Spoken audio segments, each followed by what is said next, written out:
So I wonder if you could talk a little bit, particularly on the eve of not quite the eve, but maybe the twilight of the selection. When you were first elected, it was a very big deal to try and get more women in Congress. Has that changed things? How have you seen things shift or not with the number of women that are in Congress now? What I tried to prove in the book, as I take my readers into the back rooms, is that who's in the room makes all the difference in the world, as well as who's not in the room, who's been left out of the room. And I'll give you an amazing example. We have 2 African-American men in the United States Senate, Cory Booker and, help me out, from Scott. What's his first name? Tim Scott. They both spoke, Cory to the caucus I'm in, and Senator Scott to the body, and talked about their life as African-American men. It just breaks your heart.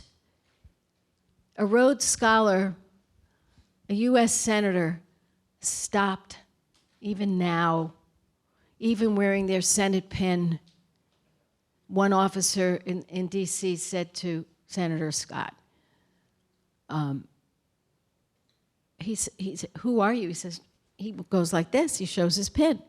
And the officer says, "I know the pin, I don't know you." And so the point that I'm making is, who's in the room makes a difference. And we only have 2 African Americans in the United States Senate. So they're not in a lot of the rooms. But they are pushing hard for criminal justice reform. And there is a good bipartisan bill on criminal justice reform, only because they're in the Senate, because they're witness to the reality of life, just as I am witness to the reality of what women go through when we're not paid for equal work, when we're told that we can't exercise our reproductive freedom, when we're harassed or whatever.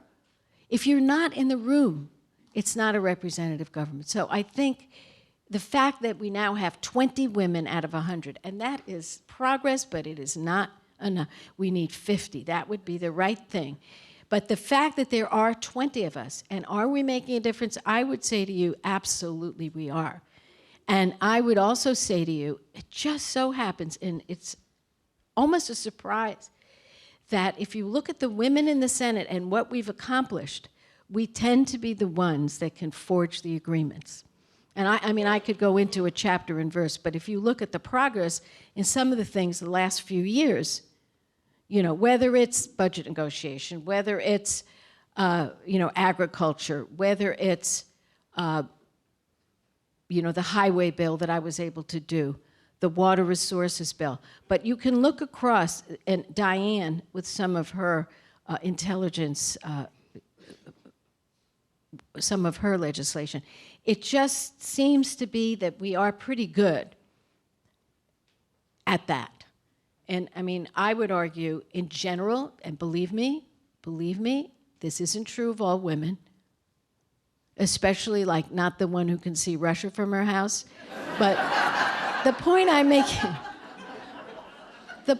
making is, in general, you will see that women tend to be able to bring people together and not care about the credit as much. That's an important point.